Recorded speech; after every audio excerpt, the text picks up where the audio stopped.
بزرگوں اور پیارے بھائیوں، حدیث شریف میں یہ ہے کہ دو نعمتیں ہیں بڑی، لیکن دونوں نعمتوں میں لوگ کھوٹ کھاتے ہیں، فائدہ نہیں اٹھاتے۔ یہ حدیث شریف میں نعمتان مغبون فیہما کثیر من الناس، یہ دو نعمتیں ہیں مگر کھوٹ کھانے والے ان دونوں نعمتوں میں بہت لوگ ہیں کہ جو فائدہ نہیں اٹھاتے، کھوٹ کھاتے ہیں۔ یہ بات بہت توجہ کی ہے، کیوں تو ساری باتیں آپ صلی اللہ علیہ وسلم کی توجہ کے قابل ہے، کیونکہ ہمارا ایمان ہے، ہمارے نبی ہے، تو بعض چیزوں کو چھانٹ چھانٹ کر بتایا گیا ہے۔ تو یہ فرمایا کہ دو نعمتیں ہیں لیکن ان نعمتوں میں کھوٹ کھانے والے بہت لوگ ہیں، فائدہ اٹھانے والے تھوڑے ہیں۔ تو وہ نعمتیں کیا ہیں؟ فرمایا ایک تو صحت اور تندرستی، دوسری فرصت اور فراغ، کہ آدمی فری ہے، فارغ ہے، کوئی کام نہیں ہے، ساری چیزیں دے رکھی ہے، اور ایک تندرستی۔ یہ دو بڑی نعمتیں ہیں، آدمی کے قبضے کی چیزیں نہیں ہے، اللہ دیتا ہے تندرستی، ایسی فرصت اللہ دیتے ہیں، ورنہ تو آدمی کسی چیز میں الجھ جاتا ہے اور پریشان ہو جاتا ہے۔ تو یہ فرمایا کہ دو نعمتیں ہیں لیکن کھوٹ کھانے والے اس میں بہت لوگ ہیں، ایک تندرستی اور دوسری فرصت، کہ آدمی فری ہے، فارغ ہے، ساری چیزیں دے رکھی ہے۔ یہ تنبیہ ہے کہ اپنی تندرستی سے فائدہ اٹھاؤ۔ اللہ نے بندوں کو عبادت کے لیے پیدا کیا ہے، جب عبادت کے لیے پیدا کیا ہے تو عام طور پر بندوں کی عمر میں زیادہ وقت تندرستی میں گزرتا ہے۔ آپ دیکھ لو، زندگی کا زیادہ زمانہ تندرستی میں گزرتا ہے، پھر موت کے وقت بیمار ہوتا ہے آدمی، ورنہ زندگی کا زیادہ زمانہ صحت اور تندرستی میں گزرتا ہے، کیونکہ اس کو عبادت کے لیے پیدا کیا ہے۔ جب عبادت کے لیے پیدا کیا ہے تو اس کے لیے تندرستی چاہیے، طاقت چاہیے، تو زندگی کا زیادہ زمانہ عام طور پر اللہ تعالیٰ صحت دیتے ہیں۔ کوئی کوئی ہوتا ہے جو زیادہ بیمار رہتا ہے، ورنہ عام طور پر یہ ہے کہ اللہ تعالیٰ تندرستی دیتے ہیں۔ دوسرا فراغ و فرصت، کہ ضروریات زندگی کا سارا انتظام ہوا ہے، کچھ کرنا نہیں ہے، اب فارغ ہے، تو یہ بڑی نعمت ہے کہ آدمی فارغ ہے، ساری چیزیں مہیا ہے۔ ہاں، یہ دونوں نعمتیں بڑی لیکن اسے نفع اٹھانے والے تھوڑے، کہ تندرستی کو فضولیات میں لگا دیا، حالانکہ ہر زمانے میں ہر وقت کا ہمارے پاس عمل ہوتا ہے۔ ہاں، ہر وقت کا عمل ہوتا ہے، صبح میں یہ کرو، دوپہر کو یہ کرو، شام کو یہ کرو، رات کو یہ کرو، اعمال ہے رات کے، اعمال ہے دن کے۔ تو تندرستی اس لیے دی گئی ہے کہ زندگی کی ذمہ داریوں کو سیکھے، یاد کرے اور پوری کرے، اس کے لیے صحت دی گئی ہے، اس کے لیے فرصت دی گئی ہے کہ اپنی فرصت کو مقصدی زندگی میں لگاوے، خالی راحت ضروریات اس میں نہ لگاوے، بلکہ جو چیز مقصد ہے اس میں اس کو لگاوے، اپنی صحت کو، اپنی فرصت کو۔ تو یہ زندگی ایک امانت ہے اللہ تعالیٰ کی، اس امانت کا حق ادا کرنا ہے، کیونکہ ہر آدمی سے اس کی زندگی کے بارے میں سوال ہوگا، پھر اس کی جوانی کے بارے میں سوال ہوگا، جی ہاں، پھر اس کے مال کے بارے میں سوال ہوگا، کہاں سے آیا تھا، کہاں سے کمایا تھا، کہاں خرچ کیا تھا، اور دین کی جو باتیں پہنچی تھی اس پر کتنا عمل ہوا تھا۔ یہ 5 سوال ہے، یہ 5 سوال ہے زندگی کو کامیاب کرنے کے لیے۔ سوال کو پہلے سے ظاہر کر دیا ہے تاکہ ہر آدمی اس کے مطابق تیاری کرے۔ تو اس کے لیے اللہ تعالیٰ نے تندرستی بھی دی ہے اور فراغ اور فرصت دی ہے، لیکن اس سے فائدہ اٹھانے والے یہ بہت تھوڑے۔ اس کی وجہ کیا ہے؟ اس کی وجہ میرے دوستو، ایک تو ایمان اور یقین کی کمزوری، آخرت کے بارے میں، خاص طور سے کہ آخرت کے بارے میں جیسا ایمان ہونا چاہیے ویسا ہمارے پاس کم ہے، کمزور ایمان ہے۔ آخرت دور نہیں ہے، آخرت دور نہیں ہے۔ حضرت ابوبکر صدیق فرماتے تھے کہ آدمی کی موت تو اس کے چپل کی پٹی سے بھی قریب ہے۔ آدمی چپل پہنتے ہیں پٹی، الموت ادنیٰ من شراک نعلہ، کہ آدمی کی موت اس کی چپل کی پٹی سے بھی زیادہ قریب ہے، دور نہیں ہے۔ کیوں کہ موت کا مسئلہ ایسا ہے کہ وہ اچانک آتی ہے۔ قیامت اور موت یہ دونوں اچانک آئیں گے، قیامت بھی اچانک آئے گی۔ ہاں، کپڑا بیچنے والا کپڑا دکھا رہا ہوگا اور خریدنے والا دیکھ رہا ہوگا اور ایک دم سوٹ میں گئے، تاجر نمونہ دکھا رہا ہوگا، یہ دیکھو یہ دیکھو، اور سوٹ کا جائے گا۔ لا تأتیکم الا بغتہ، قیامت کہ اچانک آئے گی، اس طرح موت یہ بھی اچانک آئے گی۔ الموت یاتی بغتۃ والقبر صندوق العمل، کہ موت اچانک آئے گی اور آدمی کی قبر کہ اس کے عمل کا صندوق ہے، بکس ہے، اس کے عمل کا بکس ہے اس کی قبر۔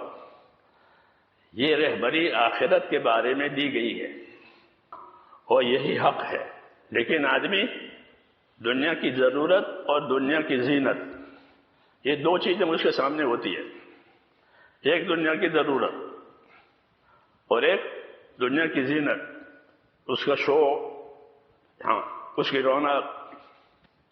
تو جہاں تک ضرورت کا تعلق ہے وہ تو جائز ہے، ضرورت کے بارے میں سوال نہیں ہوگا، بلکہ ضرورت کو طریقے سے مطابق پوری کی جائے گی تو اجر ملے گا، اجر ملے گا، کیونکہ ضرورت ہے۔ تو ضرورت کو اچھی نیت سے پوری کریں۔ حدیثوں میں ہے کہ ایک آدمی مال اس لیے کماتا ہے کہ میں اپنی ذات کا حق ادا کروں، کسی سے مانگنا نہ پڑے، اپنے اہل و عیال کا حق ادا کروں، اور بچ جائے تو دایاں بایاں پڑوسی کو دیکھ لوں۔ اس لیے کما رہا ہے کہ اپنی ذات کا حق ادا کروں، اپنے اہل و عیال کا حق ادا کروں، اور بچ جائے تو دائیں بائیں کوئی ضرورت مند ہے اس کو دیکھ لوں، اس لیے کما رہا ہے۔ تو فرمایا یہ آدمی قیامت میں اس طرح اٹھے گا کہ اس کا چہرہ سعودی رات کے چاند کی طرح چمکدار ہوگا۔ تو ضرورتیں میرے دوستو یہ تو فضائل لینے کے لیے ہے، کس کے لیے؟ کہ اپنی ضرورتوں کو صحیح طریقے سے ادا کر کے اللہ سے فضائل حاصل کرو۔ اللہ نے ہمارے عملوں کا انعام مقرر کیا ہے، مفت میں کام نہیں کرائیں گے، مفت میں کام نہیں کرائیں گے، بلکہ وَإِن تَكُ حَسَنَةً يُضَاعِفْهَا وَيُؤْتِ مِن لَّدُنْهُ أَجْرًا عَظِيمًا، اگر ایک ہی نیکی ہوگی تو اس کو بڑھائیں گے۔ یہ اللہ کے کرم کی بات ہے،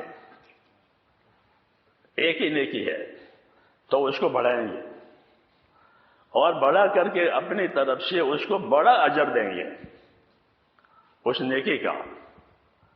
یہ ترغیب دی ہے تاکہ اپنی زندگی سے فائدہ اٹھائے، لیکن فائدہ اٹھانے والے تھوڑے ہیں۔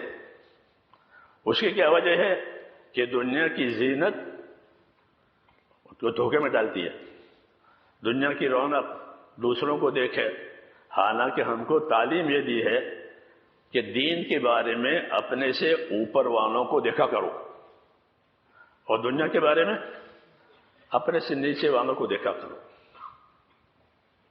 اگر ایسا کرے گا تو اللہ کا شکر گزار بندہ قرار دیا جائے گا کہ دین کے بارے میں اپنے سے اوپر والا، کہ فلاں بندہ ہے کہ در روز وہ نماز کو انتظار صلاۃ سے پڑھتا ہے۔ نماز پڑھنے کے بہت سے طریقے ہیں، انتظار صلاۃ سے نماز پڑھے، نماز کے انتظار میں بیٹھا ہے اور انتظار کے ساتھ نماز پڑھے، یہ اعلیٰ درجہ ہے کہ نماز انتظار سے ساتھ پڑھے۔ تو ان لوگوں کو دیکھیں جو نماز کو انتظار صلاۃ سے پڑھتے ہیں اور ان سے سبق لے، یہ تعلیم ہے کہ دین کے بارے میں اپنے سے اوپر والے کو دیکھو اور دنیا کے بارے میں اپنے سے کمتر والوں کو دیکھو۔ اگر یہ کیفیت پیدا ہو گئی تو شکر گزار بنو گے، اور اگر اس کا الٹا کر دیا کہ دنیا میں جو ترقی کر رہے ہیں ان کو دیکھا کہ ہمارے پاس تو اتنا بھی نہیں ہے، اس کے پاس تو اتنا ہے، تو یہ ناشکری کی بات ہے۔ اللہ نے دنیا کے اسباب کو اور معیشت کے سامان کو اپنی حکمت سے تقسیم کیا ہے، کسی کو کم دیا، کسی کو زیادہ دیا، کسی کو عمر زیادہ دی، کسی کو عمر کم دی۔ نحن قسمنا بینہم معیشتہم فی الحیات الدنیا، ہم نے معیشت کو ان کے درمیان میں تقسیم کر رکھا ہے۔ یہ تقسیم ہے اللہ کی طرف سے اور حکمت سے تقسیم کیا ہے۔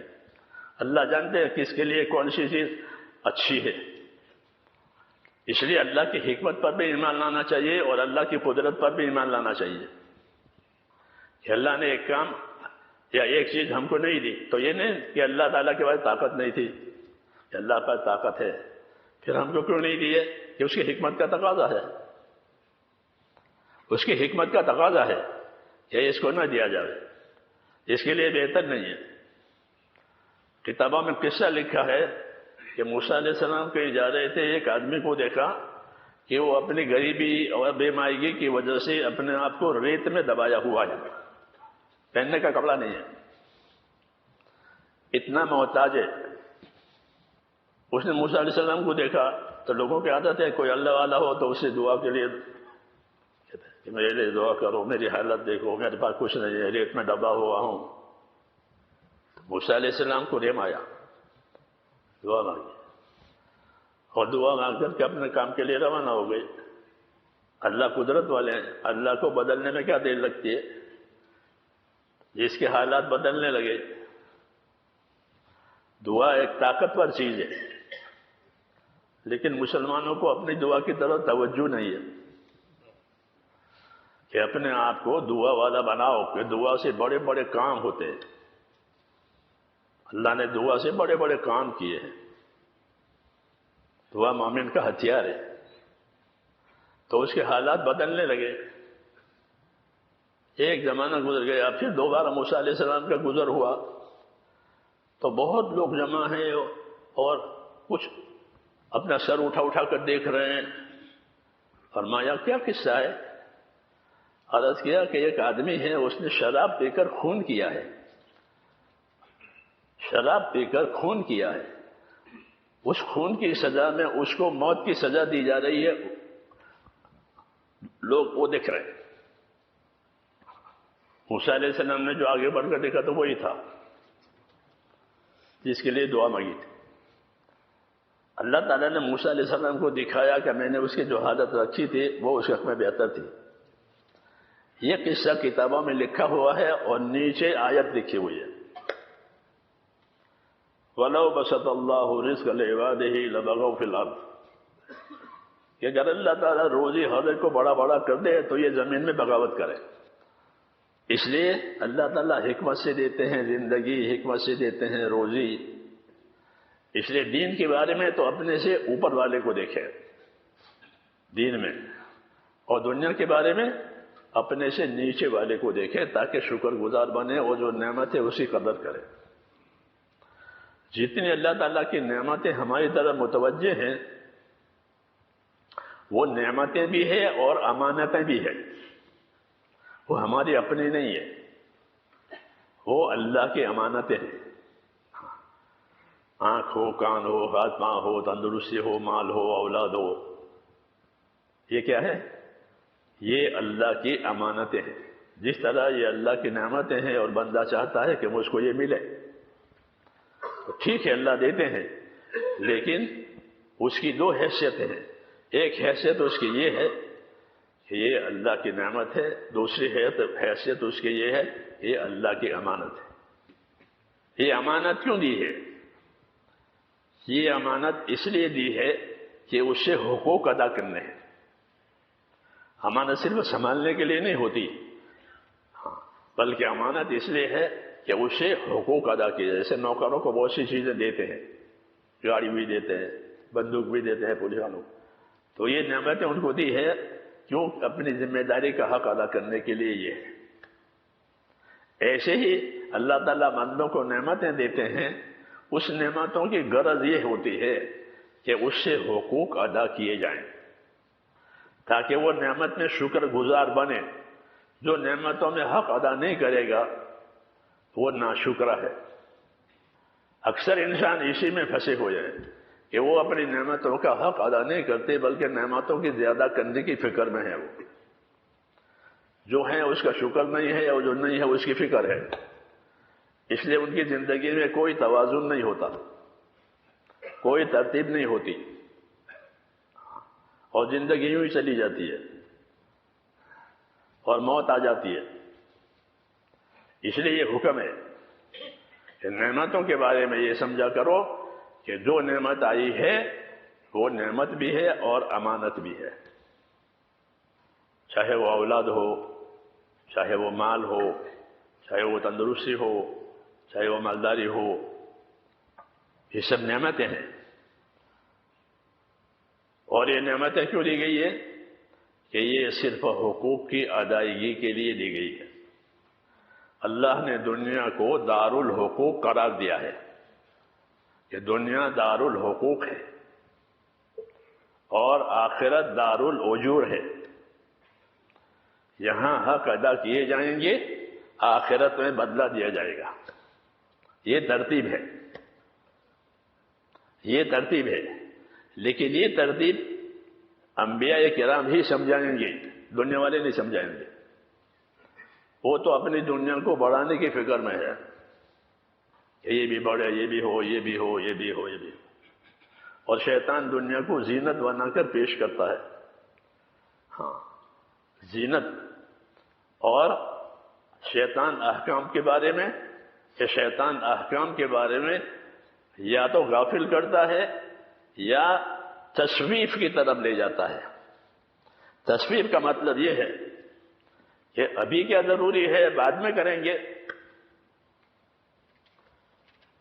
آئندہ سال کریں گے، حج کے بعد کریں گے، رمضان کے بعد کریں گے، عید کے بعد کریں گے۔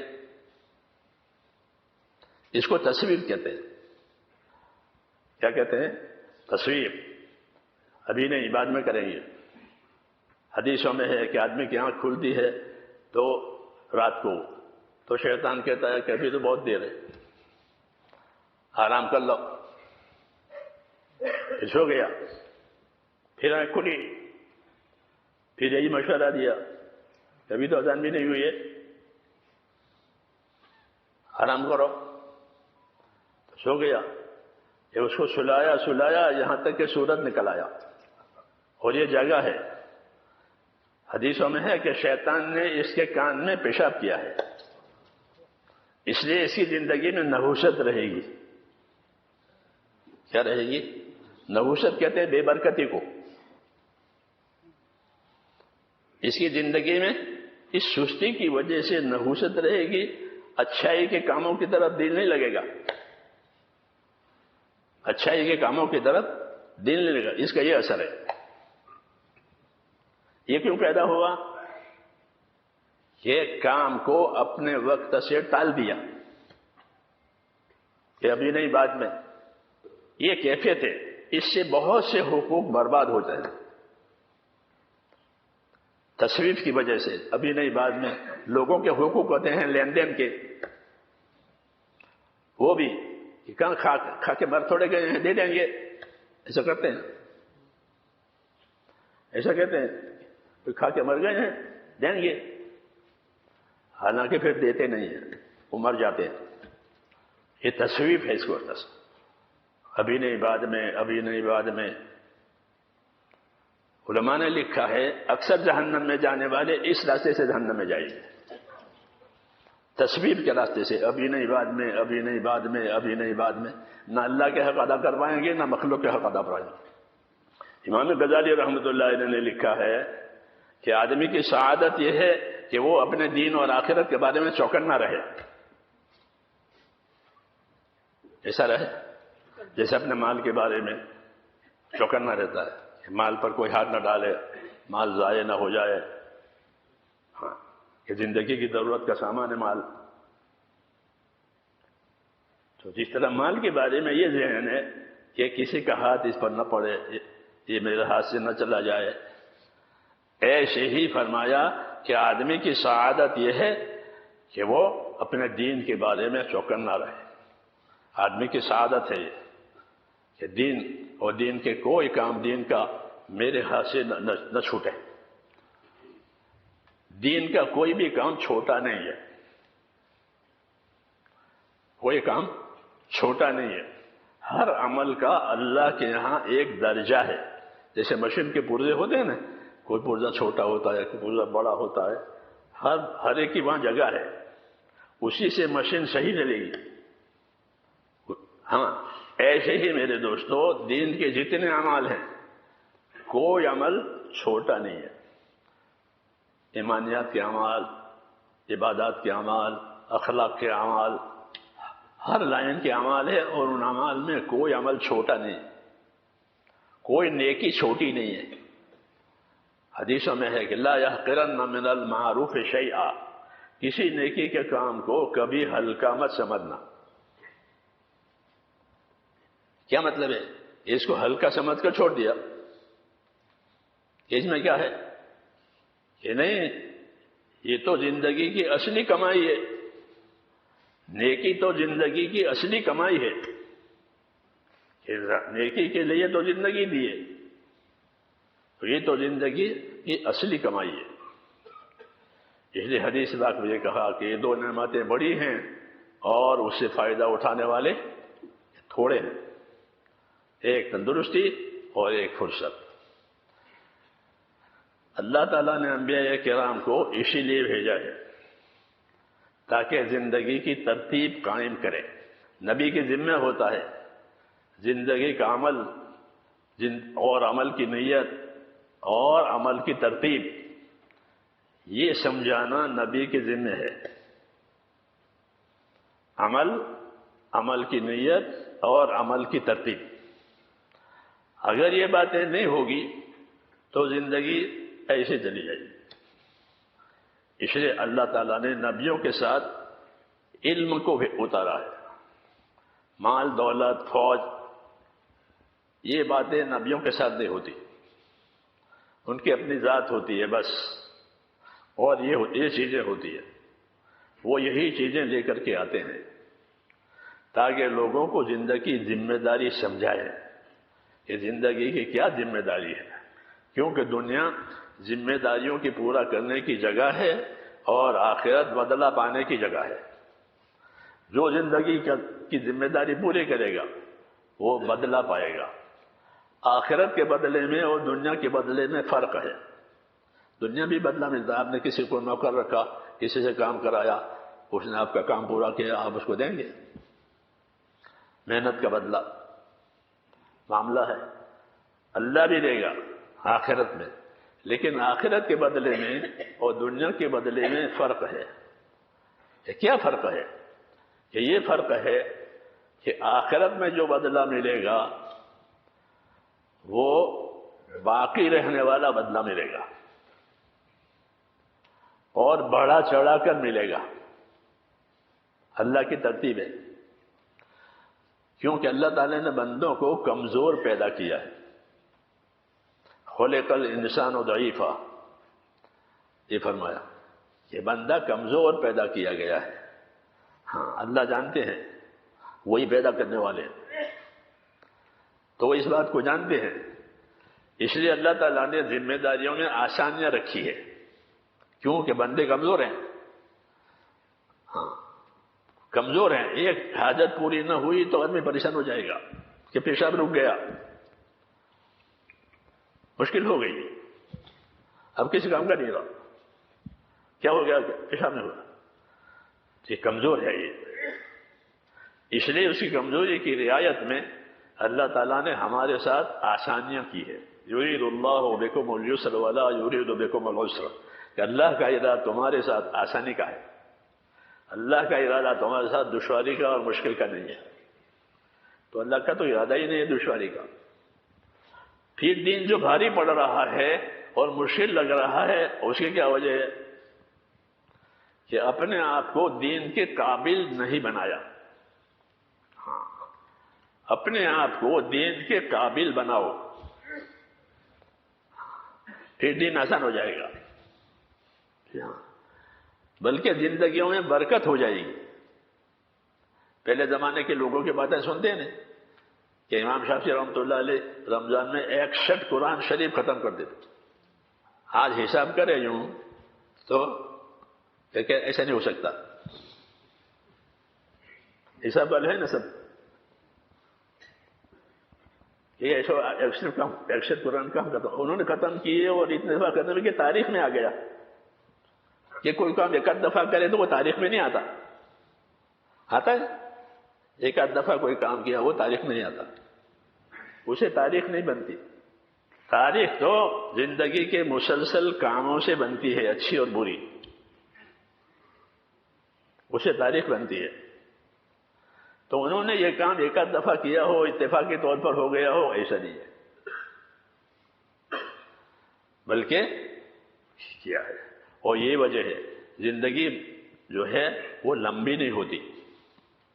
زندگی کی مثال ایسی ہے جیسے ربر رنگ ہوتی ہے نا، وہ ایسی زندگی ہے کہ اگر اسے کام لو تو یہ لمبی ہو جائے گی، یعنی سارے کام ہو جائیں گے. جس کام کا ارادہ کیا اور جس کام کے لیے محنت کی وہ دعا مانگی، اللہ وہ کام کر دیں گے. اسی زندگی میں، دوسری زندگی نہیں ہے. تو زندگی کو ایسا بنایا ہے جیسے ربر رنگ، وہ لمبی کرو تو لمبی ہو جائے، چھوڑ دو تو چھوڑ. ایسے دین کے کاموں کو چھوڑ دو تو پھر زندگی سکڑ کر کھانے پینا کی رہ جائے گی بس. اس لیے میرے دوستو، ہمارے پاس اللہ تعالیٰ کا دین جو ہے وہ اللہ کی ایک بڑی امانت بھی ہے اور بڑی نعمت بھی ہے. بڑی نعمت، قرآن بڑی نعمت، اللہ کا رسول بڑی نعمت، اللہ کے احکام بڑی نعمت، نبی کریم صلی اللہ علیہ وسلم کی سنتیں بڑی نعمت. یہ نعمتیں ہمارے پاس ہیں، لیکن اس کا سیکھنا سکھانا ہوتا نہیں. دنیا کی باتیں سیکھتے ہیں تو ہم منع نہیں کرتے دنیا کی باتیں سیکھنے سے، لیکن اپنی ذمہ داری کو پورا کرنے کے لیے ایمان کے ساتھ ضروری علم ہونا چاہیے. ایمان اور علم کے بغیر زندگی کچھ نہیں ہے. ایمان نہیں ہوگا تو کفر ہوگا،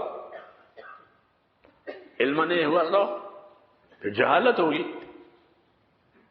ہاں، دنیا ایسی ہے کہ ایک چیز نہ ہوئی اس لئے دوسری آ جائے گی. رات نہیں تو دن، دن نہیں تو رات، اندھیرا نہیں تو اجالا، اجالا نہیں تو اندھیرا. اللہ نے دنیا کو ایسا بنایا. وَمِن كُلِّ شَيْءٍ خَلَقْنَا زَوْجَيْنِ لَعَلَّكُمْ تَذَكَّرُونَ.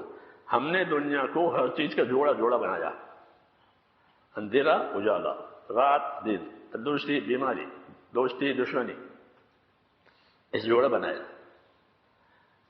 ایک ہوگی دوسری نہیں ہوگی، یہ جوڑ ایسا بنایا ہے. تو اگر علم نہیں ہوگا تو کہ جہالت ہوگی. ایسے نہیں ہے کہ علم بھی نہ ہو جہالت بھی نہ ہو، کیسے نہیں ہوتا. کہ علم نہیں جہالت، عمل نہیں تو غفلت، عمل نہیں ہے تو غافل ہے. علم و ذکر جو تبلیغ میں ہے اس کا کیا مطلب ہے؟ علم اور ذکر، علم کہ اللہ تعالیٰ کے حکموں کا علم، اس کے طریقوں کا علم، اس کے استعمال کرنے کے طریقوں کی خبر، یہ ذمہ داری ہے ہر وقت. اس کو ملحوظ رکھیں گے تو دین بنے گا. نبی طریقوں کا ذمہ دار ہوتا ہے، احکام تو خدا کی طرف سے آتے ہیں، احکام تو آسمان سے آئیں گے. اور نبی ان حکموں کے پورا کرنے کے طریقے بتائیں گے. اسے طریقے بہت ہیں، آسانی کے لیے بہت طریقے. جیسے کوئی بڑی جگہ ہوتی ہے تو اس کے بہت دروازے ہوتے ہیں، یہاں سے بھی آؤ، یہاں سے بھی آؤ، یہاں سے بھی آؤ. آسانی اس میں ہے. ایک ہی دروازہ ہو، ایک ہی سیڑھی ہو تو پریشانی ہو جائے. ایسے ہی دین میں طریقے بہت زیادہ ہیں، کیونکہ حالات مختلف ہیں. تو ہر حال کے لیے ایک طریقہ، تاکہ کوئی حال دین سے باہر نہ ہو جائے، ہر عمل دین کے دائرے میں رہے. اس کے لیے اللہ تعالیٰ نے ایمان کے ساتھ علم کو مسلمانوں کو دیا ہے کہ وہ اتنا علم سیکھے کہ ان کو ہر حال کے حکم کی خبر ہو اور اس حکم کے پورا کرنے کا طریقہ معلوم ہو. بعض طریقے ضروری ہوتے ہیں، بعض طریقے سنت ہوتے ہیں، بعض طریقے مستحب ہوتے ہیں، وہ سب سیکھنے کے لیے. اس سے زندگی دینی بنتی ہے، نہیں تو عادت اور رواج. اگر یہ طریقے نہیں ہوئے تو ان کی عادت ہے، ان کا رواج ہے، یہ کرتے ہیں. تو ایسا نہیں ہے. عادتیں اور رواج تو قوموں کے ہوتے ہیں، ہماری کوئی قوم نہیں ہے. ہم تو امت ہے. ہم کون ہیں؟ کہ ہم تو امت ہے. امت کا کیا مطلب ہے؟ کہ امت کا مطلب یہ ہے کہ جیسے مقتدی امام کے پیچھے جو امام کریں گے وہ ہم کریں گے، اس سے آگے نہیں جائیں گے. تو محمد صلی اللہ علیہ وسلم امام ہیں. محمد صلی اللہ علیہ وسلم امام ہیں. جو وہ کریں گے وہ ہم کریں گے، جو وہ منع کریں گے اسے چھوڑ دیں گے. ما آتاکم الرسول فخذوہ وما نہاکم عنہ فانتہوا. جو رسول دے اسے لے لو، جسے منع کرے اسے چھوڑ دو. یہ اصل ذمہ داری ہے کہ رسول جو طریقہ دے اسے لے لو، اور جس بات سے منع کرے اس کو چھوڑ دو. تو اب یہ زندگی پاک ہو جائے گی، صاف ستھری ہو جائے گی. کس سے؟ کہ گناہوں سے، کوتاہیوں سے، سستی سے، اور صاف پاک ہوگی. کیونکہ زندگی کا پاک صاف ہونا ضروری ہے. مسنون دعاؤں میں یہ دعا مانگی ہے اور ہم کو سکھائی ہے. اللہم انی اسألک عیشۃ نقیہ. اے اللہ میں آپ سے صاف ستھری زندگی مانگتا ہوں، آپ سے صاف ستھری زندگی مانگتا ہوں. تو حضور صلی اللہ علیہ وسلم کی زندگی تو صاف ستھری پہلے سے ہی تھی، مگر دعا مانگ کر کے ہم کو اس طرف متوجہ کیا ہے کہ زندگی کو پاک صاف ستھری بناؤ. عیشۃ نقیہ ومیتۃ سویہ. اور موت ایسی دے کہ موت ڈھنگ کی موت صحیح طریقے پر موت آوے، توبہ کے ساتھ، استغفار کے ساتھ، حقوق کی ادائیگی کے ساتھ موت آوے. یہ عیشۃ نقیہ ومیتۃ سویہ، کہ ایسی موت آوے کہ حقوق کی ادائیگی کے ساتھ مطلب کہ کسی کا حق میرے اوپر نہیں ہے. جن کا حق تھا وہ دے دیا ہے، اللہ کا حق تھا وہ بھی پورا ہو گیا ہے. اب کیا آخرت میں جانے کے لیے تیار ہے. یہ طریقہ، یہ دعا مانگی ہے. وہ یہ دعا اس لیے مانگی ہے تاکہ اس کو لوگ اپنے دل دماغ پر لیں. اس کو لوگ اپنے دل دماغ پر لیں کہ زندگی کیسے ہونی چاہیے کہ صاف ستھری. صاف ستھری کیا مطلب ہے؟ کہ اللہ کے حقوق باقی نہیں رہنے چاہیے. ہاں، اللہ کے حقوق باقی نہیں رہنے چاہیے. جو حقوق اللہ کی طرف سے ہیں اس کی ادائیگی. اور کوئی گناہ ہو گیا ہے تو کہ اس کی توبہ کرنا فرض ہے. جیسے نماز پڑھنا فرض ہے، ایسے گناہ کیا ہے تو توبہ کرنا فرض ہے. عام طور پر لوگ اس کو جانتے نہیں ہیں کہ جس طرح نماز فرض ہے، زکوٰۃ فرض ہے، اس طرح توبہ بھی فرائض میں داخل ہے. اگر گناہ کیے ہیں کہ اپنے اپنے گناہوں سے توبہ کرے، اچھے ماحول میں رہے تاکہ توبہ نصیب ہو جائے. اللہ نے فرمایا یا ایھا الذین آمنوا اتقوا اللہ وکونوا مع الصادقین. اے لوگوں، اللہ سے ڈرو، سچوں کے ساتھ رہو. سچوں کے ساتھ رہو. تو سچوں کے بہت درجے ہیں. ابو بکر صدیق بھی سچے ہیں، ابو ذر غفاری بھی سچے ہیں. سچوں کے بہت درجے ہیں. مولانا الیاس صاحب فرماتے تھے ہماری جماعت میں جو لوگ جاتے ہیں وہ بھی سچے ہیں، وہ بھی سچے ہیں. یا کیوں؟ کہ وہ اپنے جان مال سے کچھ نہیں چاہتے، اللہ کو چاہتے ہیں، آخرت کو چاہتے ہیں، تو یہ بھی سچے ہیں. ہاں، ہمت بڑھائیے کہ اپنے کام کو کمتر نہ سمجھے، اپنے کام کو کمتر نہ سمجھے. ویسے حدیثوں میں بھی ہے کہ کوئی کسی نیکی کو حقیر نہ جانے. لا يحقرن من المعروف شيئا ولو ان تلقى اخاك بوجه طلق. کوئی آدمی کسی اپنی نیکی کو ہلکی نہ سمجھے، اگر سے اپنے مسلمان بھائی سے خندہ پیشانی سے ہنستے چہرے سے مل سکتا ہو تو یہ بھی کرے، کہ یہ بھی نیکی ہے. کہ زندگی اس لیے دی گئی ہے، جی ہاں، حقوق کی ادائیگی کے لیے، اور دنیا کو اللہ نے دار الحقوق قرار دیا ہے کہ یہ حقوق ادا کرنے کی جگہ ہے اور آخرت بدلہ پانے کی جگہ ہے. سب سے بڑا حق کس کا ہے؟ اللہ کا. حضور صلی اللہ علیہ وسلم نے معاذ بن جبل سے پوچھا، معاذ آپ کو معلوم ہے اللہ کا کیا حق ہے؟ عرض کیا مجھے نہیں معلوم ہے.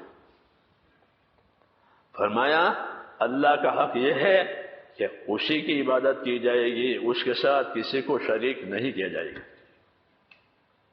یہ اللہ کا حق ہے. ہاں، اسی کی عبادت کی جائے گی، اس کے ساتھ کسی کو شریک نہیں کیا جائے گا. تو عبادت اللہ تعالیٰ کا حق ہے، اور عبادت یہ ایمان کا تقاضا ہے. ایمان کا تقاضا ہے کہ بھائی ہم ایمان لائے ہیں، تو ایمان لا کر کیا کرو گے کہ اللہ کی عبادت کریں گے. پھر عبادت کی تکمیل کے لیے اور عبادت کو صحیح کرنے کے لیے عبادت کا علم ہونا چاہیے. ہر ہنر کا ایک علم ہوتا ہے، اگر وہ علم ہے تو وہ ہنر آدمی کر لے گا. اگر اس ہنر کا علم نہیں ہے تو ہنر کیسے؟ درزی کو سینے کا علم ہے کہ کپڑا اس طرح سیا جاتا ہے، اس طرح کاٹا جاتا ہے. ہنر کا علم زندگی کی ضروریات کے لیے. اس طرح اعمال کا علم کہ اعمال کو صحیح کرنے کے لیے.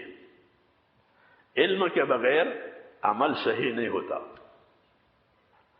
بعض علم یہ فرض ہے،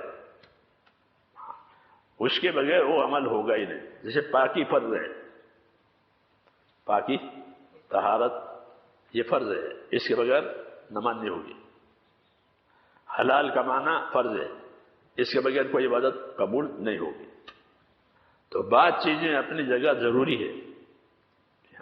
اس لیے اللہ تعالیٰ نے اپنے حقوق کی ادائیگی کے لیے بھی اور آپس کے حقوق کی ادائیگی کے لیے بھی نبیوں کو علم دیا ہے. ہماری تبلیغ میں تیسرا نمبر ہے، وہ کیا ہے؟ وہ کیا ہے؟ علم و ذکر. اس کا یہی مطلب ہے، علم و ذکر کا یہ مطلب ہے. یہ دیکھو کہ زندگی کی کیا ذمہ داری ہے. اللہ کے حقوق کے بارے میں، بندوں کے حقوق کے بارے میں، اپنی ذات کے حقوق کے بارے میں اس کا تمہیں علم ہونا چاہیے.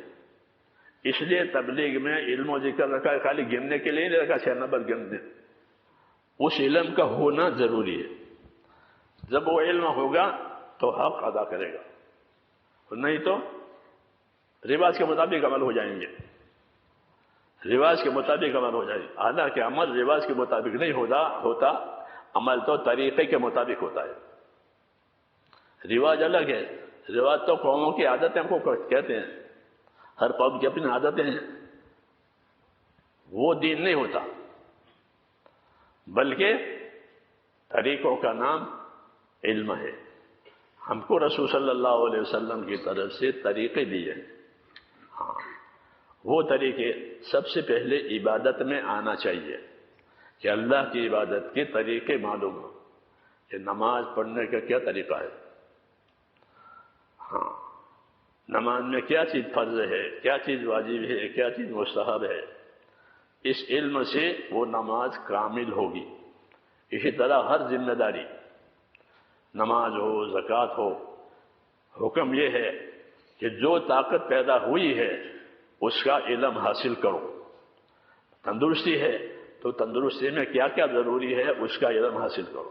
آدمی مالدار ہو گیا، پہلے غریب تھا، تو مالداری کا کیا دین ہے اس کو حاصل کرو تاکہ مالداری میں دین آ جائے. تو زندگی کی ہر حالت میں دین کا ہونا ایسا ضروری ہے جیسے بدن کے ہر حصے میں روح کا ہونا. بدن کے کسی حصے میں سے روح نکل گئی اور سوکھ گیا یوں، تو یہ حصہ دوسرے حصوں کے لیے مصیبت بن جائے گا. کیوں؟ کاٹ کے پھینک نہیں سکتے اور فائدہ اٹھا نہیں سکتے. کاٹ کے پھینک نہیں سکتے اور فائدہ اٹھا نہیں سکتے کیونکہ اس میں سے جان نکل گئی ہے، سوکھ گیا. ایسے ہی میرے دوستو اس کا یہ کہ زندگی کے ہر شعبے میں ہمارے پاس اس کا علم ہو. ہماری دعوت خالی اللہ کے راستے میں نکل جانے کی نہیں ہے، بلکہ جس طرح اللہ کے راستے میں نکل جانے کی دعوت ہے، ان چیزوں کی بھی دعوت ہے کہ دین کو سیکھو. اس کی طرف سے عام طور پر توجہ کم ہے. چل رہا ہے جیسا چل رہا ہے، یہ کافی نہیں ہے، بلکہ اس کو ایسا بنانا ہے جیسا طریقہ ہے کہ حضور صلی اللہ علیہ وسلم نماز پڑھتے تھے تو کیسے نماز پڑھتے، نماز سے فارغ ہوتے تھے تو کیا کرتے تھے. ایک مثال دے رہا ہوں کہ نماز سے فارغ ہو گئے تو نماز سے فارغ ہو کر کیا کرتے تھے. عائشہ صدیقہ رضی اللہ عنہ فرماتی ہے کہ جب نماز سے فارغ ہوتے تو 3 مرتبہ استغفار کرتے. ہمارے احباب نے اعلانوں کو اتنی اہمیت دی ہے کہ وہ بات کی سنتیں ختم ہو گئی. حالانکہ اب اعلان زیادہ ضروری نہیں ہے، لوگوں نے کام کو سن لیا ہے، سمجھ لیا ہے، اب تو طریقے پر آنا ہے. ان اعلانوں میں وہ سنتیں ادا نہیں ہوتی جو نماز کی بات کی ہے. ہاں، اس لیے یہ کام اصلاح کے قابل ہو گیا.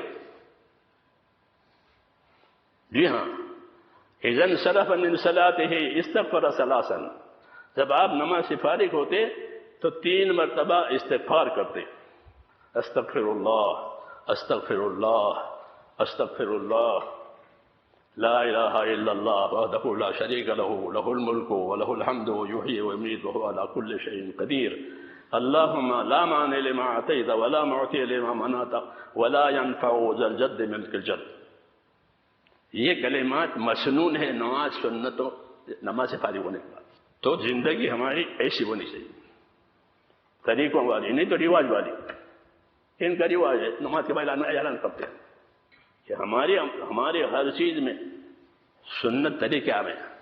تبلیغ سنتوں کی ہے. تبلیغ کس کی ہے؟ سنتوں کی، کیونکہ حضور صلی اللہ علیہ وسلم نے سنتیں چھوڑی ہے. آپ نے کیا پوچھا کہ میں نے تمہارے بعد یہ چیزیں چھوڑی ہے، اللہ کی کتاب چھوڑی ہے، اپنے طریقے چھوڑے ہیں. تو اللہ کی کتاب یعنی اللہ کے حکموں کی تبلیغ ہے اور ان حکموں کے پورا کرنے کی تبلیغ ہے. اس کے لیے علم و ذکر کا نمبر ہے. روز کچھ نہ کچھ سیکھے. صحابہ کرام نے اسی طرح دین کو سیکھا ہے بڑی بڑی عمروں میں. حضرت ابو عمر رضی اللہ تعالیٰ کتنے بڑے آدمی ہیں، وہ ابو ہریرہ سے حدیثیں لیتے تھے، کیونکہ ابو ہریرہ حدیثوں کے مالدار آدمی، ان کے پاس بہت حدیثیں. فرماتے تھے میں نے حضور صلی اللہ علیہ وسلم سے حدیثوں کے بورے لیے. تو وہ حدیثوں کے مالدار ہیں، ان کے پاس حدیثیں بہت، تو ان سے حدیثیں لیتے تھے. وہ جمعہ کے دن ابو ہریرہ آتے تھے، ابھی خطیب آئے نہیں ہیں، تو ممبر کے پاس کھڑے ہو جاتے تھے اور لوگوں کو حدیثیں سناتے تھے. حضور صلی اللہ ابو القاسم صلی اللہ علیہ وسلم نے یہ فرمایا، ابو القاسم صلی اللہ علیہ وسلم نے یہ فرمایا، ابو القاسم صلی اللہ علیہ وسلم. حدیثوں کی تبلیغ، حدیثوں کی، ہاں، کیونکہ حدیثیں تبلیغ کے لیے ہے اور عمل کے لیے. یہ دین تو علم و عمل کا نام ہے. دین علم و عمل کا نام ہے کہ اپنی ذات سے اپنے دین کو سیکھنا اور جاننا اور پھر دنیا میں اس کی دعوت دینا. جب دعوت دیں گے تو عمل کرنے کی صلاحیت پیدا ہوگی. دعوت میں یہ اثر ہے کہ اگر ہم اس کے داعی بنیں تو اندر ایک شعور پیدا ہوگا کہ میں لوگوں سے کہتا ہوں، خود تو کرتا نہیں ہوں. ہاں، اس لیے کہتے ہیں ہر آدمی اللہ کے راستے میں پھرے اور دعوت دے. ہاں، جب کلمہ تھا تو لوگ کلمے کی دعوت دیتے، جب نماز آئی تو نماز کی دعوت دیتے، اور نہ اخلاق کی دعوت دیتے تھے، امانت کی دعوت دیتے، صبر کی دعوت دیتے، عدل و انصاف کی دعوت دیتے تھے. ہاں، یہ شروع کی تبلیغ تھی، احکام نہیں آئے تھے ابھی، بلکہ لوگوں کے ساتھ رواداری، لوگوں کے ساتھ اخلاق، صبر، تحمل، اور جو دین اترا ہے اس کو سیکھنا سکھانا، یہ ہوتا تھا. اور یہی اصل ہے کہ اپنے دین کو سیکھتے ہوئے، اپنی زندگیوں میں لاتے ہوئے، پھر اس کے داعی بنے، اس کے سکھانے والے بنے، ہاں، اس کے سمجھانے والے بنے. یہ میرے دوستو ہماری زندگی کی ذمہ داری ہے. جو جس حال میں ہے اس حال کا علم اس کے لیے ضروری ہے. کوئی مالدار ہے تو مالداری میں دین کا کیا تقاضا ہے وہ جانے، تاکہ مالداری کا دین ادا ہو جائے. کوئی غریب ہے تو غریبی میں کیا دین کا تقاضا ہے. حضرت شیخ رحمۃ اللہ علیہ نے جو فضائل صدقات لکھی ہے اس کے دو حصے ہیں، پہلا حصہ، دوسرا حصہ. پہلا حصہ جو لکھا ہے وہ مالداروں کے لیے لکھا ہے. پہلا حصہ مالداروں کے لیے لکھا کہ مال کو کہاں کہاں خرچ کرو گے، اور اس خرچ کرنے کے کیا فضائل ہیں، اس کی کیا کیا برکتیں ہیں، اور اگر یہ خرچ نہ ہوا تو اس کے لیے کیا کیا عذاب ہے، کیا کیا وعید ہیں. پہلے حصے میں یہ ہے. آخر کے حصے میں کہ مالداری نہیں ہے تو صبر کریں. لالچ میں پڑ کر کے، کیونکہ عام طور پر غریبی کی وجہ سے آدمی لالچی ہو جاتا ہے، مانگنے کا عادی ہو گیا، اپنی حالت لوگوں کے سامنے بیان کرتا ہے، ایسا ہو کہ ایسا نہ کرے، صبر کرے. چنانچہ اس میں صبر ہے، قناعت ہے. آخری حصے میں لوگوں سے سوال نہ کرے، یہ چیزیں دوسرے حصے میں ہیں کہ یہ حصہ غریبوں کے لیے لکھا گیا. ان کتابوں کو بھی سمجھ کر کے پڑھنے کی ضرورت ہے. ہاں، سمجھ کر کے پڑھنے کی، جس کو سمجھیں، خود بھی پڑھیں، لوگوں کو بھی سنائیں، حلقوں میں بھی پڑھیں، خود بھی پڑھیں. ہاں، تاکہ اس کا تاثر پیدا ہو جائے. اس کے بار بار پڑھنے سے اس کا تاثر پیدا ہوتا ہے، پھر تاثر آدمی کو عمل پر ڈالتا ہے. ہاں، ورنہ تو ایک رسم بن جائے گی. ہاں، دین اس وقت برباد ہوتا ہے جب دین رسم میں آ جاتا ہے. دین رسم میں آ جاتا ہے کہ دین رسم میں نہ آوے، دین طریقوں کا نام ہے. جو طریقے دیے گئے ہیں ان طریقوں کا علم صحابہ کرام اسی طرح آگے بڑھے ہیں کہ انہوں نے دین کو طریقے سمجھے اور پھر طریقوں پر اپنے آپ کو پابند کیا. ہاں، یہ بھی ایک بات ہے کہ اپنے آپ کو پابند کریں. مسلمان کے ذمے استقامت بھی ہے. استقامت یعنی اپنے آپ کو پابند بناوے. اللہ نے نبی کو بھی پابند ہونے کا حکم دیا ہے اور امت کو بھی پابند ہونے کا حکم دیا ہے. فرمایا ہے فاستقم کما امرت ومن تاب معک. اے نبی، جو چیز آپ کے پاس آئی ہے آپ اس کے پابند رہیے، اور جو آپ پر ایمان لائے ہیں وہ بھی پابند رہے. تو استقامت اور پابندی کا حکم دیا گیا ہے.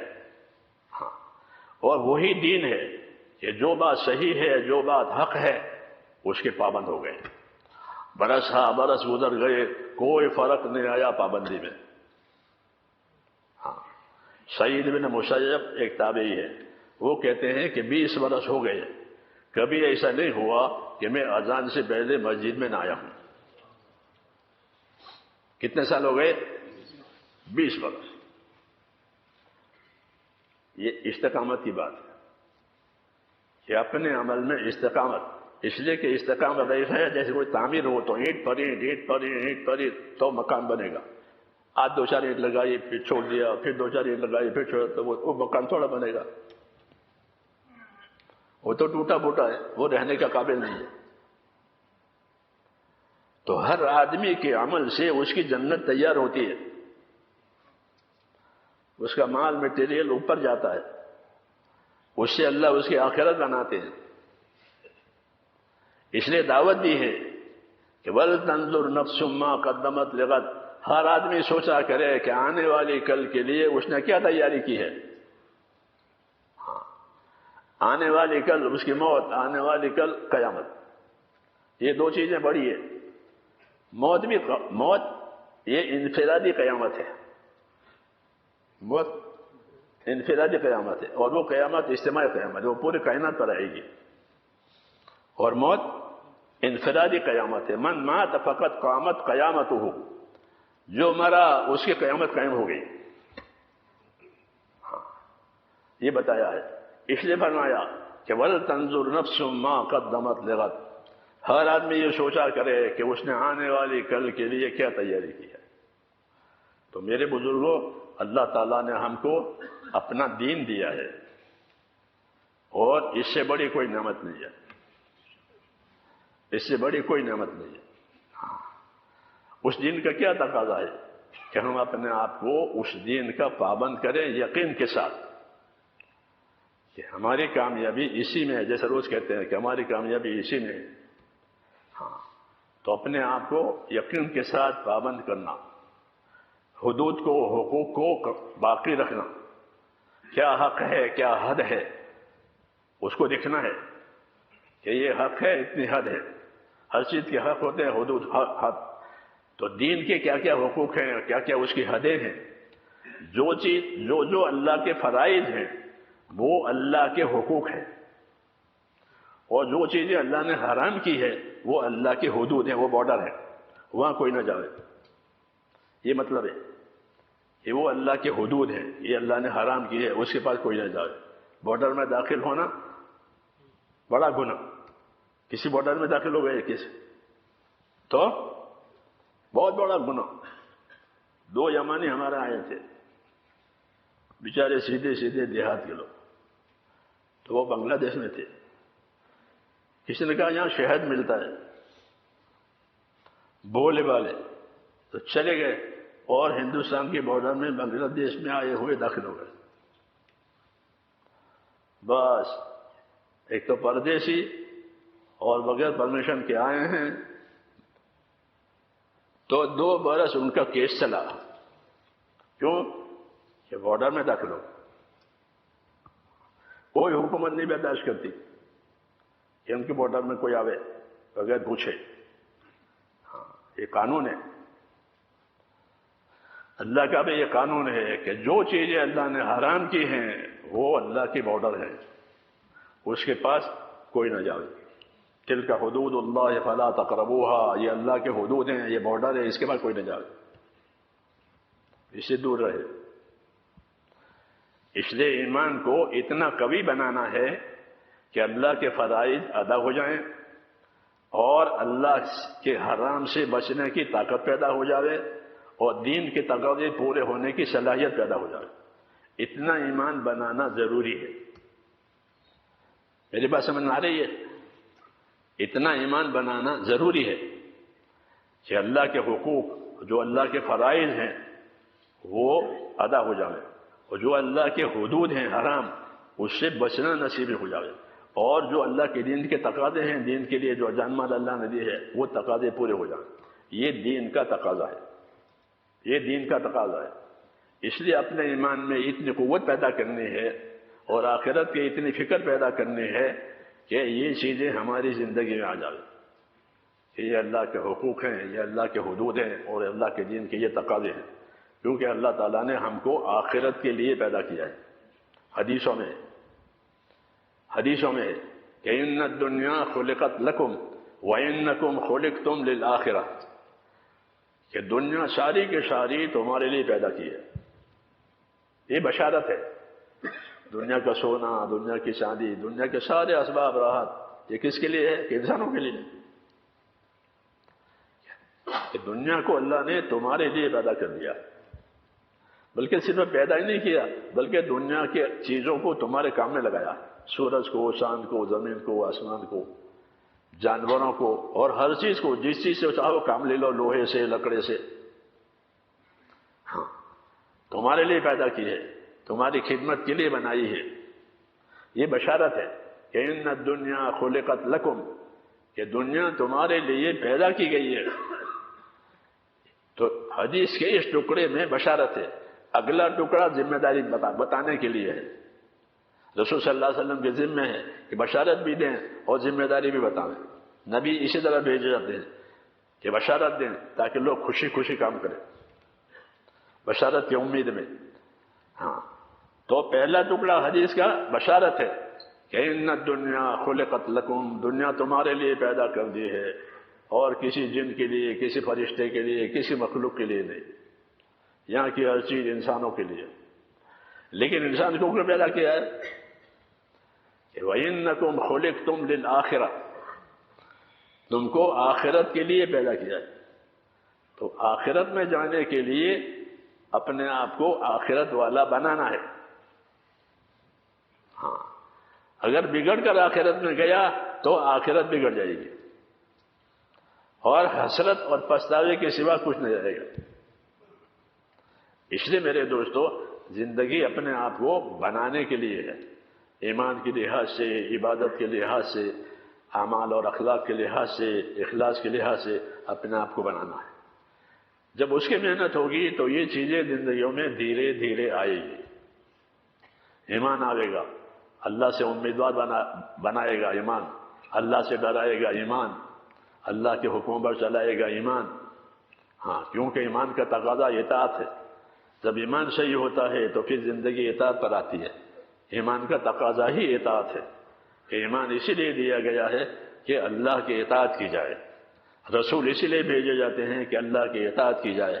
وَمَا أَرْسَلْنَا مِن رَّسُولٍ إِلَّا لِيُطَاعَ بِإِذْنِ اللَّهِ، کہ اللہ نے رسولوں کو اس لیے بھیجا ہے کہ تاکہ ان کے فرمانے سے، اللہ کے فرمانے سے وہ لوگوں کو اللہ کی اطاعت پر قائم کریں. اگر وہ اطاعت پر قائم نہیں ہوں گے تو ان کی زندگیاں اپنے خواہشات پر ہوگی.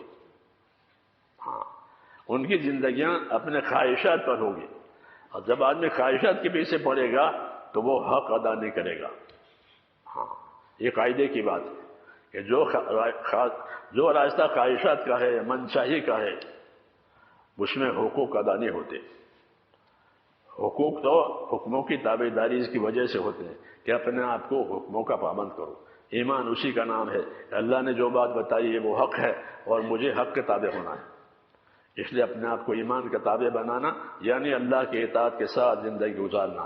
خود بھی اپنے اہل و عیال کے بھی، یا ایھا الذین آمنوا قوا انفسکم واہلیکم نارا، اے ایمان والو اپنے آپ کو، اپنے اہل و عیال کو دوزخ سے بچاؤ. جیسے بھوک سے، پیاس سے، سردی گرمی سے بچاتے ہیں اپنے اہل و عیال کو، ایسے ہی ان کو دوزخ سے بچاؤ. حضرت علی فرماتے تھے دوزخ سے بچانے کا مطلب یہ ہے کہ ان کو دین سکھاؤ. ان کو کیا سکھاؤ؟ کہ ان کو دین سکھاؤ تاکہ وہ دوزخ سے بچے.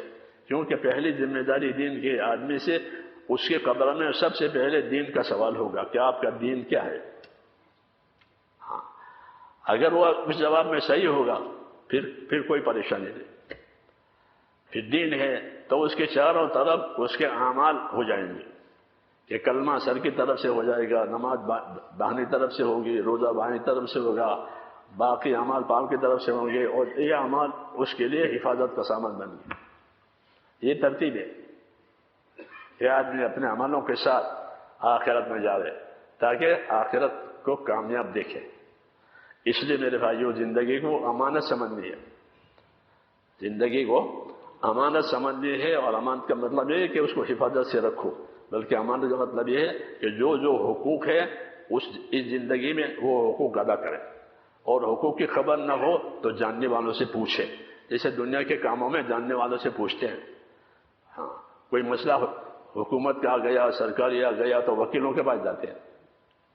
بیماری کا مسئلہ آیا تو ڈاکٹروں کے پاس جاتے ہیں. تعمیر کا مسئلہ آیا بلڈروں کے پاس جاتے ہیں. ہر لائن کے بڑوں کے پاس جاتے ہیں. دین کے بارے میں یہ ہے کہ جو دین جانتے ہیں ان کے پاس جاؤ، ان سے پوچھو تاکہ دین کی ذمہ داری کا پتہ چلے. یہ سب ذمہ داریوں کی باتیں ہیں. ہاں، اس لیے میرے بھائیوں اس ذمہ داریوں کو پورا کرنا ہے. اور پھر ہم کو ان ذمہ داریوں کے ساتھ اللہ تعالیٰ نے اس امت کو ایک محنت دی ہے. ایک محنت دی ہے. وہ محنت ہمارے لیے ایسی مفید ہے جیسے آسمان سے برسنے والا پانی ہوتا ہے کہ پانی برس گیا تو سب چیزیں اگ جائیں گی. وجعلنا من الماء كل شيء حي، کہ پانی سے ہم نے ہر چیز کو زندہ کر دیا ہے. اچھی سے اچھی چیز زعفران وہ بھی پانی چاہتا ہے، ادنا سے ادنا چیز جو باجرا وہ بھی پانی چاہتا ہے، اس کے بغیر وہ بھی نہیں اگتا. ہاں، پانی سے ہر چیز کو زندہ کیا ہے. حضور صلی اللہ علیہ وسلم فرماتے ہیں کہ میں جو چیزیں لے کر آیا ہوں زندگی کی صحیح آبادی کے لیے وہ ایسی ضروری ہے جیسے زمین کی آبادی کے لیے پانی ضروری ہے. اگر پانی نہیں ہے تو سب سوکھا ہے. ایسے زندگی میں دین نہیں ہے تو زندگی اپنی ذمہ داریوں کے بارے میں سوکھی ہے، یعنی خراب ہے، پھر زندگی خراب ہو جاتی ہے. سب سے پہلے یقین بگڑتا ہے، سب سے پہلے یقین بگڑتا ہے. اللہ سے ہونا یہ اصل ہے، اللہ کرنے والا ہے، اللہ کے سوا کوئی کرنے والا نہیں ہے. اللہ کے ہاتھ میں ساری چابیاں ہیں، سارے خزانے ہیں. ہماری زندگی، ہماری موت، ہمارے تمام مسائل صرف اللہ کے ہاتھ میں. یہ ایمان ہے ہمارا. اس لیے پہلا رخ اللہ کی طرف. دوسرے نمبر میں اللہ کی عبادت ہے. کہ اللہ مانا ہے تو اللہ کی عبادت، جانی عبادت، مالی عبادت. جانی مالی عبادت کرتے ہوئے پھر اس ایمان اور عبادت کو دنیا میں چلانے کے لیے کام دیا ہے، دنیا میں چلانے کے لیے محنت دی ہے کہ یہ محنت کرو تاکہ زندگی کی یہ ذمہ داریاں عمل میں آئیں. مولانا محمد یوسف صاحب رحمۃ اللہ علیہ فرماتے تھے کہ اگر ہمارا کام صحیح طریقے سے چلا تو سب سے پہلے امت میں عبادت کا دین زندہ ہوگا. وہ ہو رہا ہے. ہر جگہ نمازی بڑھ گئے، ہر جگہ مسجد بڑھ گئی، مدرسے بڑھ گئے. عبادت کا دین تو کام کے حق ہونے کی نشانی ہے کہ ہمارا کام اگر صحیح طریقے پر چلا تو امت میں سب سے پہلے کیا ہوگا؟ عبادت کا دین زندہ ہوگا کہ لوگ عبادت کرنے والے بنیں گے، نمازی بنیں گے، حاجی بنیں گے، روزے رکھیں گے، صدقہ کریں گے. عبادت زندگی میں آ جائے گی. اور یہ پہلی ذمہ داری ہے، عبادت کے لیے پیدا کیا. پھر آگے کام اور بڑا تو پھر زندگی کے دوسرے شعبوں میں دین آئے گا. تاجروں میں تجارت کا دین، مزدوروں میں مزدوری کا دین، عہدے داروں میں عہدے داری کا دین، زمینداروں میں زمینداری کا دین. ان سب کے لیے دین ہے، ان سب کے لیے دین ہے. حضور صلی اللہ علیہ وسلم سب کے لیے دین لے کر آئے ہیں اور آپ نے سب کو بلایا ہے اور سب کو ذمہ داری سمجھائی ہے کہ اپنے اپنے شعبے کا دین حاصل کرو. علم و ذکر کا یہی مطلب ہے کہ جو جس شعبے میں ہے اس شعبے کا علم و ذکر، یعنی اس شعبے کا علم، اس شعبے کا عمل. یہ ترتیب ہے. یہ خالی رسم نہیں ہے 6 نمبر، بلکہ یہ ذمہ داری ہے، یہ دعوت ہے کہ جو جس شعبے میں ہو اس شعبے کا علم اس کے پاس ہو. مزدور ہے تو مزدوری کا کیا علم ہے؟ مزدوری کیسے ہونی چاہیے؟ کہ مزدور امانت دار ہونا چاہیے اور محنت کرنے والا ہونا چاہیے. ورنہ عام طور پر محنت نہیں کرتے اور کام چور ہوتے ہیں، اسباب چور بھی ہوتے ہیں مزدور، جب ان کے پاس دین نہیں ہوتا تو. کہ نہیں، ہمارا مزدور ایسا نہیں ہوگا، ہمارا مزدور ایماندار ہوگا، ہمارا مزدور محنت کرنے والا ہوگا. ایسا مزدور جب مزدور کر کے شام کو تھک کر کے چور ہو جائے گا تو حدیث شریف میں ہے اللہ شام کو ہی اس کی مغفرت کر دے گا. تو ہر شعبے کے لیے مسائل ہیں، ہر شعبے کے لیے فضائل ہیں، ہر شعبے کے لیے مسائل یعنی ان کا طریقہ، اور ہر شعبے کے لیے اس کے فضائل. تاجروں کے لیے فضائل، تاجروں کے لیے مسائل، زمینداروں کے لیے فضائل. زمینداروں کو کیا ملے گا؟ کہ زمیندار کہ کھڑی کھیتی تسبیح پڑھتی ہے. ابن عباس فرماتے ہیں کھڑی کھیتی تسبیح پڑھتی ہے اور اس تسبیح کا ثواب زمیندار کو ملتا ہے. یہ سب انعامات ہیں اللہ تعالیٰ کے، مگر ہم اسے بے خبر ہیں. ہمارے لیے تو ہر شعبے میں اللہ کے انعامات بھی ہیں، یعنی اس کے فضائل ہیں اور اس کے مسائل اور اس کے طریقے بھی ہیں. یہی مطلب ہے علم و ذکر کا کہ اس شعبے کے کیا مسائل ہیں، اس شعبے کا کیا طریقہ ہے، اس کے کیا فضائل ہیں. تو میرے دوستو، مسلمان دنیا دار نہیں ہوتا. لوگ کہتے ہیں ہم تو دنیا دار ہے. مسلمان دنیا دار نہیں ہوتا، کافر دنیا دار ہوتا ہے، کیونکہ اس کا آخرت پر ایمان نہیں ہے. اس کا آخرت پر ایمان نہیں ہے. وہ دنیا دار ہے، ان ہی الا حیاتنا الدنیا نموت ونحیا وما نحن بمبعوثین، کہ ہماری تو یہی زندگی ہے، جئیں گے مریں گے پھر کچھ نہیں ہے۔ تو وہ جھوٹ بولتا ہے، وہ جھوٹ بولتا ہے، وہ باطل ہے کہ نہیں، جس طرح زندگی ہے، زندگی کا انجام اور نتیجہ بھی ہے۔ اللہ نے ایسے نہیں پیدا کیا کہ پیدا کر کے مر جائیں کہ نہ، بلکہ پیدا کریں گے اور ہر ایک کی زندگی کو اس کے نتیجے پہ لے جائیں گے، تو وہ نتیجہ اچھا آنا چاہیے۔ اس کے لیے اللہ تعالیٰ نے دین دیا ہے تاکہ ہر شعبے سے امت کا آدمی کامیاب ہو کر نکلے، تاجر اپنی تجارت سے کامیاب ہو کر نکلے۔ مکے کے رہنے والے حضرات تاجر تھے، مکے مدینہ والے زمیندار تھے، باقی لوگ مزدور تھے، نوکریوں کا وہ شعبہ اس وقت نہیں تھا۔ نوکری کرتے ہیں نا، جی ہاں، یہ شعبہ نہیں تھا، بلکہ وہ آزاد دھندے کرتے تھے مزدوری کے۔ زمیندار تھے، دکاندار تھے، مزدوری کرتے تھے۔ تو ہر ایک کے لیے میرے دوستوں دین دیا ہے، اور اس کے طریقے دیے ہیں، اس کے فضائل دیے ہیں۔ دعوت و تبلیغ کا یہ مقصد، کس شعبے میں رہیں اس شعبے کے فضائل، اس شعبے کے طریقے ہمارے پاس ہوں، تاکہ ہماری کوئی حرکت غفلت کے ساتھ نہیں بلکہ دین کے ساتھ۔ تو اپنے آپ کو دیندار بناتے ہوئے پھر دنیا میں ایسی محنت کرنا کہ لوگوں کے لیے دین آسان ہو جائے۔ ہاں، ہم لوگوں کو ہدایت نہیں دے سکتے، کوئی نبی ہدایت نہیں دے سکتا۔ ہدایت کون دے گا؟ حضور نے فرمایا میں داعی ہوں، میں مبلغ ہوں، میرے ہاتھ میں ہدایت نہیں ہے۔ تو ہدایت کس کے ہاتھ میں ہے؟ صرف اللہ کا۔ اور شیطان مزین ہے، دنیا کو زینت بنا کے دیتا ہے، گمراہی اس کے قبضے میں نہیں ہے کہ وہ جس کو جائے گمراہ کر دے، ایسا نہیں ہے، بلکہ ہدایت اور گمراہی اللہ کے قبضے میں ہے۔ اس لیے رخ اللہ کی طرف ہونا چاہیے، یہ فرمایا۔ شیطان کے قبضے میں نہیں ہے کہ گمراہ کرے۔ ہاں، وہ تو آدمی کو غافل بناتا ہے، ذمہ داریوں سے غافل بناتا ہے، اور پھر آدمی خود ہی بگڑ جاتا ہے۔ اس لیے میرے دوستوں زندگی کو امانت سمجھنی ہے، دنیا کے اسباب کو بھی امانت سمجھائیں، اور یہ زندگی کی ساری ذمہ داریاں اور سارے اسباب صرف اور صرف حقوق ادا کرنے کے لیے، اللہ کے حقوق، بندوں کے حقوق، اپنے ذات کے حقوق۔ ہاں، اپنے ذات کے حقوق، اپنی ذات کا حق یہ ہے کہ ہر آدمی اپنے آپ کو دوزخ سے بچا لے۔ یہ حق ہر آدمی کی ذات پر اس کی ذات کا حق ہے۔ ہر آدمی پر اس کی ذات کا کیا حق ہے کہ اپنے آپ کو دوزخ سے بچاؤ۔ یا ایھا الذین آمنوا قوا انفسکم واہلیکم نارا، اے ایمان والو اپنے آپ کو، اپنے اہل و عیال کو دوزخ سے بچاؤ۔ تو ہر آدمی پر یہ حق ہے کہ اپنے آپ کو دوزخ سے بچائے۔ اگر وہ اپنے آپ کو نہیں بچاتا تو اس کا کوئی مددگار نہیں ہوگا۔ یہ ذمہ داریاں بتائی گئی ہیں، اس لیے اپنے آپ کو دیندار بنانا، اہل و عیال کو دیندار بنانا، اور دنیا میں لوگوں کے لیے دین آسان ہو جاوے، ایسی محنت کرنا جان مال سے، یہ ہماری ذمہ داری۔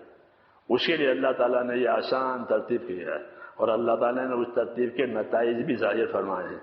اب زیادہ سمجھانے کی بھی ضرورت نہیں ہے، اب تو جو چلے گا وہ دیکھ لے گا، جو چلے گا وہ دیکھ لے گا۔ سمجھنا ضروری ہے۔ حضرت فرماتے تھے کہ دین کہ وہ تو سمجھانے کے لیے ہے، دنیا کا کام دکھا کر کیا جاتا، دین کا کام سمجھا کر کیا جاتا۔ آپ کو کوئی چیز بیچنی ہے تو آپ اس کا سیمپل بتائیں گے، یہ چائے کا سیمپل ہے۔ دنیا کا کام دکھلا کر، اور دین کا کام سمجھا کر، کہ سمجھاؤ، سمجھانے میں کمی نہ کرو۔ حضرت یہ فرماتے ہیں کہ سمجھاؤ، لوگوں میں سمجھ ہے، لوگوں میں سمجھ ہے، سمجھاؤ اور سمجھانے میں کمی نہ کرو۔ تو ہمارا کام اپنے عمل کو اچھی طرح سمجھنا اور دوسروں کو سمجھانا، یہ ہمارے ذمہ ہے۔ تو اس کے لیے تیار ہیں؟ ہاں، اپنی اپنی ترتیب بنا کر کے اللہ کے راستے میں جانا، اور اسی کام کو سمجھانا، تاکہ زندگی سنت پر آوے، طریقوں پر آوے، رواج میں سے نکل جائے، غفلت میں سے نکل جائے۔ امت کی پوری مغفرت فرما، امت سے درگزر فرما، امت پر سے اپنی ناراضگی کو اٹھا لے، موجبات مغفرت اور موجبات رحمت امت کی زندگیوں میں قائم فرما دے، ہر خیر سے مالا مال فرما، ہر شر سے، ہر فتنے سے، ہر بلا بیماری سے ہماری اور پوری امت کی پوری حفاظت فرما۔ اے اللہ ہر خیر کو ہماری طرف متوجہ فرما، ہم کو ہر خیر کی طرف متوجہ فرما۔ ربنا آتنا فی الدنیا حسنہ وفی الآخرۃ حسنہ وقنا عذاب النار۔